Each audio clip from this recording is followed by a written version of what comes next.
At the dawn of the 20th century, the world exploded.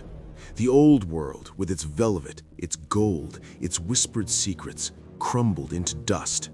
And in its place, something entirely new arrived. Geometry. Bare, uncompromising, resolute. They no longer wished to hide in opulent salons, to merely observe the fading echoes of a dying past. They marched onto the streets, into the factories, into the heart of the roaring machines. They declared, "No more angels on ceilings. Our new God is the machine, and our cathedral is the factory floor." This was not just a shift, it was a revolution of perception. Art, they proclaimed, had to be useful. It had to be a tool, a weapon forged in the crucible of progress.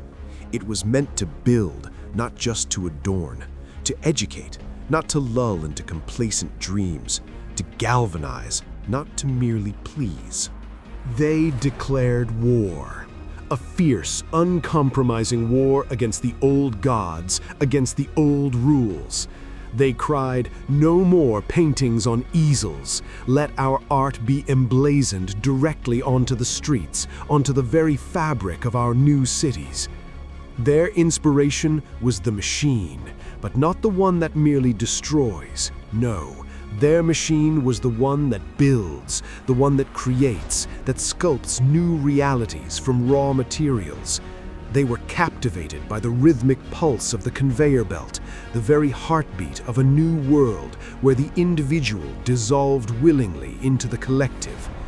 This was a vision where humanity itself would become the architect of its own destiny, to design its future with the precision of an engineer drafting a new bridge, without superfluous details, without sentimentality, for sentimentality belonged to the crumbling past.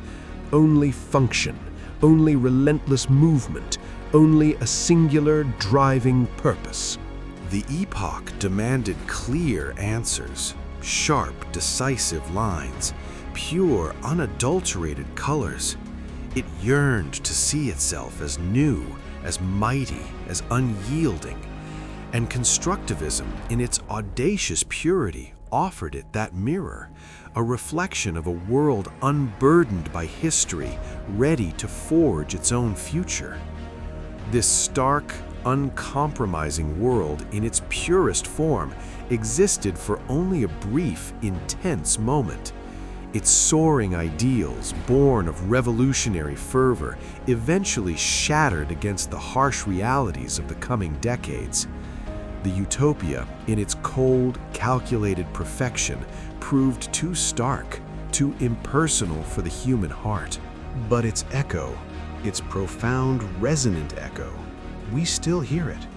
It reverberates in every bridge that spans a chasm, in every towering skyscraper that pierces the clouds, in every clean, decisive font you see on your screen, in every functional design that shapes our daily lives. They taught us a fundamental truth, that form follows function, that beauty can be cold, precise, and yet, paradoxically, incredibly powerful.